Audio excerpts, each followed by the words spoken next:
Iran যুদ্ধে জীবন উৎসর্গ করতে প্রস্তুত, যুগলদের জন্য গণবিয়ের আয়োজন করল ইরান। রাজধানী তেহরানের প্রধান কয়েকটি চত্বরে বিয়েতে অংশ নেন কয়েকশো বরকনে, যা সম্প্রচার করা হয় রাষ্ট্রীয় টিভিতেও।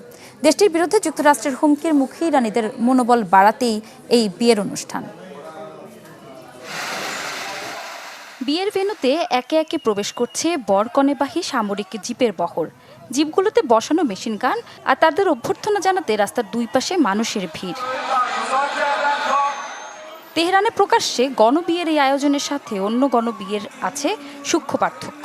এতে অংশ নেওয়া যুগলরা যুক্তরাষ্ট্র ইসরায়েলের বিরুদ্ধে যুদ্ধে নিজেদের জীবন উৎসর্গ করতে প্রস্তুত। ঈদ আসবে, সাথে ক্যাশব্যাকও আসবে। নিজের বা প্রিয়জনের জন্য কেনাকাটায় এবারও নগদ পেমেন্টে পাচ্ছেন দারুণ ক্যাশব্যাক। তাই যাই কিনুন, পেমেন্ট করুন নগদে।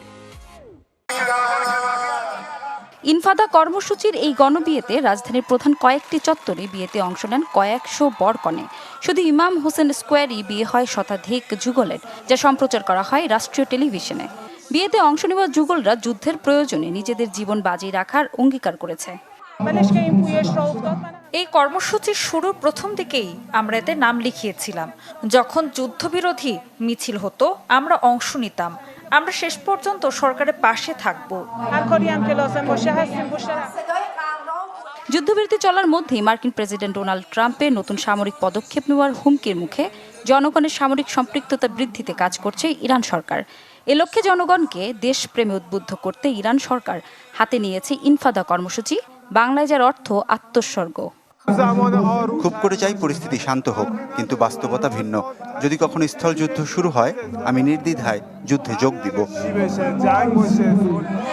চলতি বছরের ফেব্রুয়ারির শেষের দিকে ইরানে যুদ্ধ শুরুর পর থেকেই ইনফাদা কর্মসূচি চালু করেছে দেশটির সরকার।